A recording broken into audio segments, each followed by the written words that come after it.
La resucitada de la calle Real. La calle Real, que en 1750 recibió el nombre de Santa Ana, era una de las más largas de la Nueva España, y popular porque seguía al puente de Tezontlali, y en ella se erigió la capilla con la advocación de la Madre, de la Virgen de Guadalupe. Esta calle era muy conocida en el siglo XVII, cuando era virrey don Diego Fernández de Córdoba, tanto por su trazo regular como por sus múltiples casas, entre ellas la del caballero de Argoitia. Don Santiago Peñalosa y Argoitia era un mercader usurero que prestaba con réditos algunas monedas a los infelices que tenían la desgracia de recurrir a él. No le importaba dejar en la miseria a huérfanos y viudas. Él elevaba los intereses para poder quedarse con las propiedades de los deudores. Era así como aquel despiadado había aumentado sus caudales. Todos lo conocían como uno de los hombres más ricos de la colonia.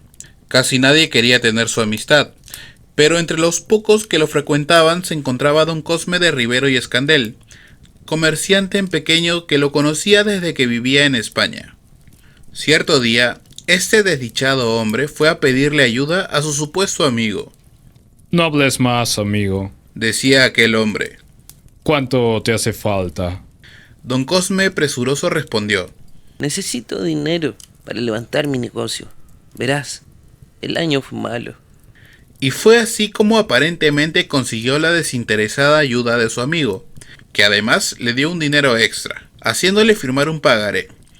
Don Cosme regresó a su casa sintiéndose muy contento de haber conseguido el dinero. ¿Ves cómo has estado equivocada, mujer? Dijo a su esposa al mostrarle el dinero que don Santiago le había prestado. Con esto podré incrementar nuestro negocio. Pero en ese momento se sintió indispuesto, y tocándose el cuerpo dio por enterada a su esposa de su mal. Don Cosme se desplomó sin sentido, y su mujer se precipitó angustiada hacia él. La señora mandó llamar al médico, y fue este quien la hizo llamar al sacerdote, porque resultó que el mal de don Cosme no pudo ser conocido por los médicos, que aseguraron que moriría pronto. No quiero que muera, señor, dijo la señora. Lo quiero y lo necesito, por lo que veré a otros médicos. Todo en mis manos será poco para salvarle la vida, sin importarme que quede en la miseria después. La esposa de don Cosme recordó que don Santiago los había ayudado, y aunque no había abonado el rédito mensual, ni había hecho nada por pagarle, decidió acudir a él de nuevo. Don Santiago miró en silencio por unos momentos a la bella esposa de don Cosme. Siempre prestaba dinero a la segura, y esta vez no había probabilidades de recobrarlo. Pero ella le afirmaba que si su esposo se salvaba, le pagarían todo. Pero no sabría qué hacer si éste moría. Don Santiago la contempló un momento, y después habló. Podemos llegar a un arreglo. Como bien sabe, es una gran amistad la que me une a su esposo. Por ello mismo me he visto obligado a no cobrar los réditos dada la gravedad de su enfermedad. Por tratarse de él y de usted, a la que me disgusta ver sufrir, les daré una nueva cantidad, por la que firmaremos un nuevo pagaré. Pero doña Ana no se fijó en lo que firmaba. Por eso no se dio cuenta que le ponía un rédito exorbitante y además se ponía la tienda de su esposo como garantía. Doña Ana gastó el dinero del préstamo en consultas de nuevos médicos y en seguir sus indicaciones, sin lograr que don Cosme mejorara. Días más tarde, don Cosme murió en brazos de su amada, quien permaneció llorando sobre él sabe Dios cuánto tiempo. Apenas le quedaba lo necesario para darle una sepultura decente, y precisamente regresaba del cementerio cuando don Santiago fue a cobrar su pagaré.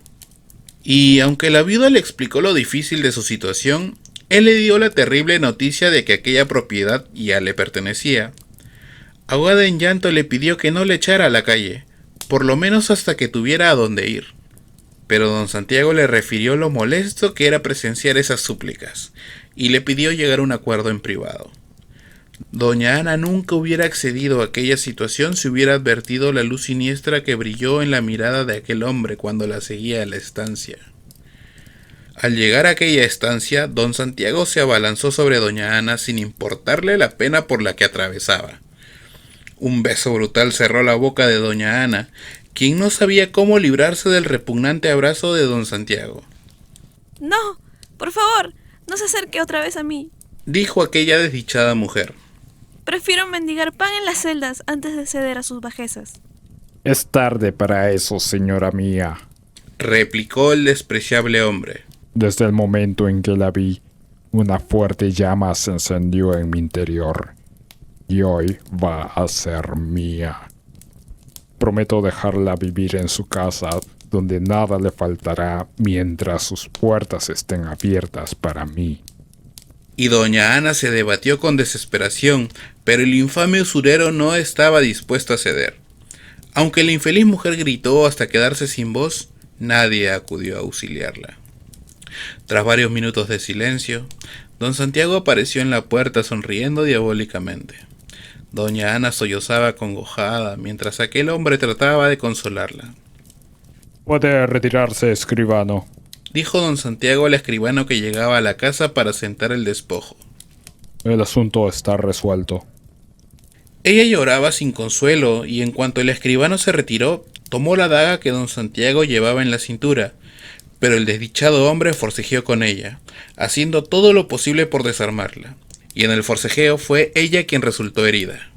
Peñalosa y Argoitia salió corriendo de allí, mientras doña Ana, en medio de los estertores de la muerte, maldecía y juraba. Maldito seas, don Santiago. Juro que lo mataré. ¡Lo mataré! Nadie puso en duda que doña Ana se había privado de la vida al verse viuda y arruinada, por lo que don Santiago no pudo ser aprehendido. Pero muy cerca de allí, en el convento de las Capuchinas, hoy en día calle Venustiano Carranza, ocurrió un hecho extraordinario la noche de la muerte de doña Ana. Venga conmigo, Sor Matea. Sígame a donde voy a llevarla. La madre, sorprendida, se levantó de su cama. Dios santo, un alma en pena. ¿Qué quieres de mí? Pero lejos de cesar, la súplica se repitió. Sígame, Sor Matea. Sor Matea salió de su celda en seguimiento de aquella aparición. Rezaba en voz alta el rosario para darse valor, por lo que despertó a algunas madres que la vieron pasar y se acercaron para ver qué le ocurría. La aparición condujo a la monja hasta el patio, pero antes de que la religiosa pudiera transponer el umbral, ya se había esfumado. La mujer estaba como sonámbula. Cuando volvió en sí, se preguntó con gran asombro dónde estaba y por qué se había levantado. Creyéndose víctima de un mal sueño, la religiosa regresó a su celda, donde permaneció orando hasta el amanecer. Al día siguiente, fue puesta al tanto de lo ocurrido a la Madre Superiora, quien llamó de inmediato a Sor Matea, quien presentaba muy mal semblante. Pero la madre no sabía por qué se encontraba fuera de su celda la noche anterior. Aquella noche, Sor Matea volvió a tener la misma visión. El fantasma se alejó hacia la puerta, sin dejar de llamar a la religiosa. Hacía señas de que la siguiera fuera del convento, pero la madre sabía que no podía abandonar su celda. Sin embargo, una fuerza superior impulsó a Sor Matea a obedecer, y nuevamente se lanzó por los claustros en seguimiento de aquel espectro. Fueron varias religiosas las que la vieron dirigirse hacia el patio mientras rezaba el rosario a gritos, pero ellas nunca vieron aquella aparición. ¿Qué le pasa?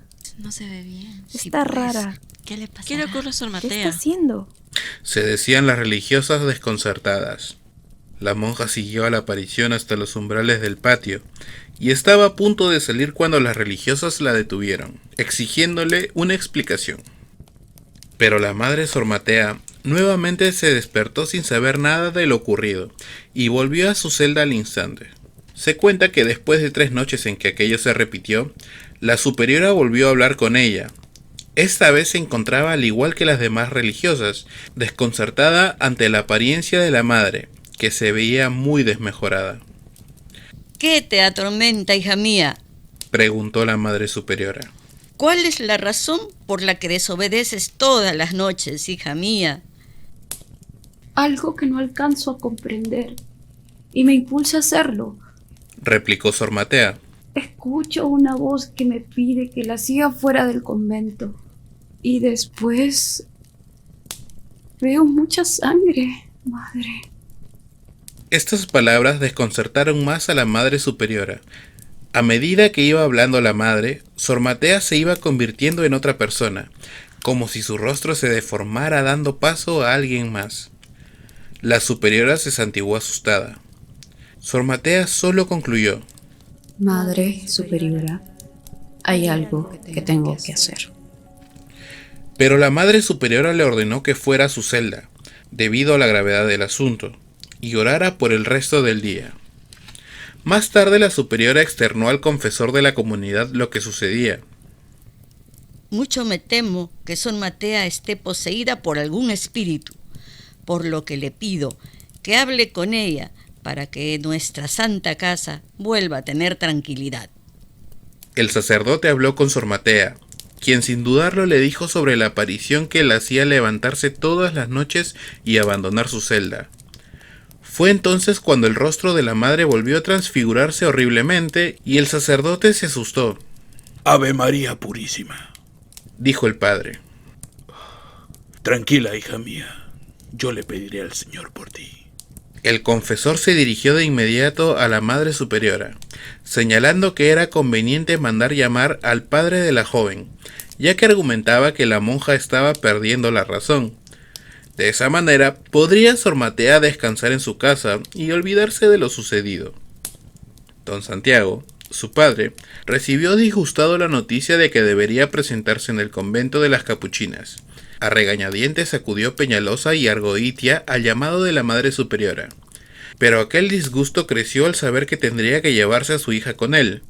Sor Matea había enflaquecido notoriamente, y la expresión de sus ojos era tan siniestra que hasta su padre se asustó al verla.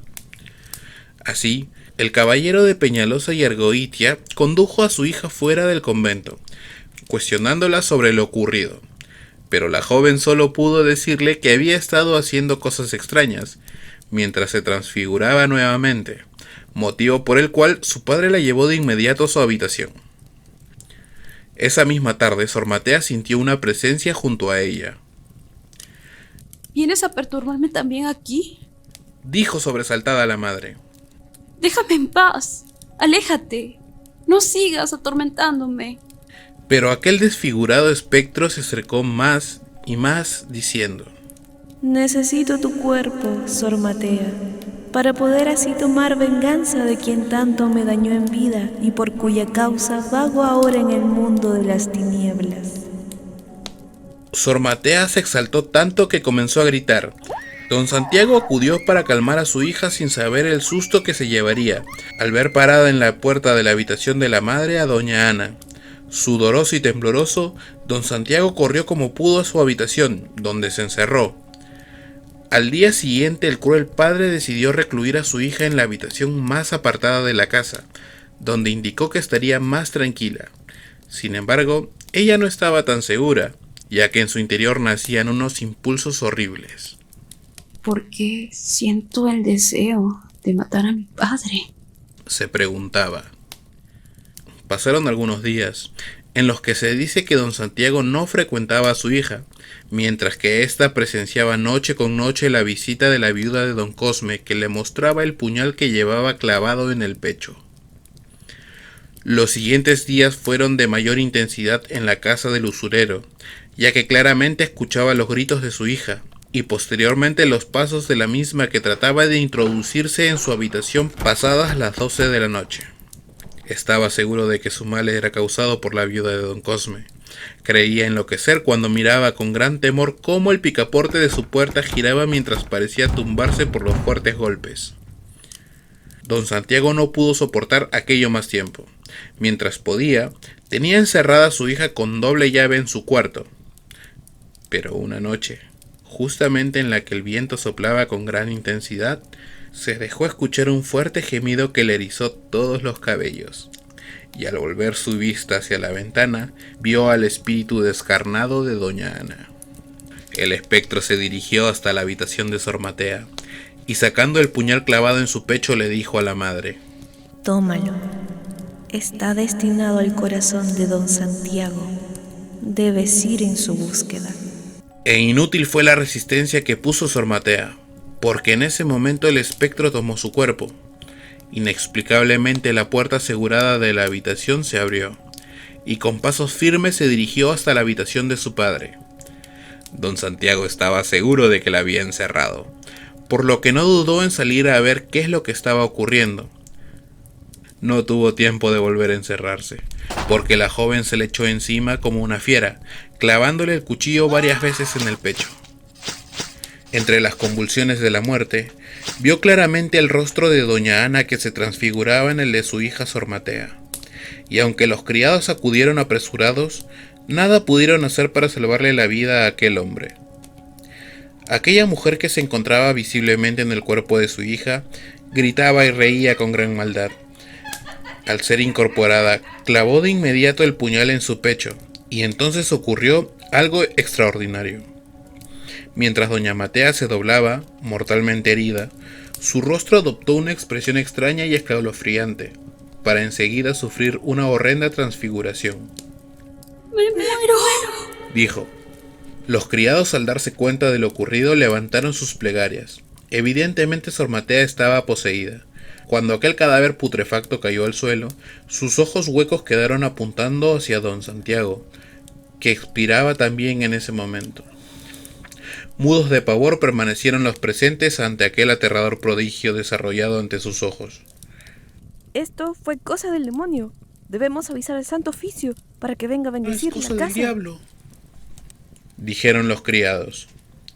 Esa misma tarde los investigadores llegaron a la casa, pero los hechos no fueron completamente esclarecidos a pesar de la macabra historia contada por los criados. Pero cuando miraron el cadáver de la joven, este cuerpo lleva ya muchos meses de haber fallecido, dijeron los investigadores. Imposible que se trate de doña Matea. Los criados aseguraban que ella misma se había clavado el puñal, y que don Santiago hablaba de que doña Ana de Rivero lo perseguía. Fue entonces cuando decidieron abrir la sepultura de la viuda de don Cosme, y así se hizo. Ante los ojos atónitos de los presentes, aquel espectáculo fue espeluznante. En la tumba se encontraba doña Matea usurpando el cuerpo de doña Ana, y aunque lo ocurrido no tenía explicación alguna, el caso fue cerrado y asentado únicamente en las actas de la Santa Inquisición, de donde fue extraído años después para su relato. Si tienes una historia que te gustaría compartir con nosotros, puedes dejarlo en nuestro buzón. Hasta la próxima noche. No olvides suscribirte para que no pierdas tu lugar en La Pata Macabra.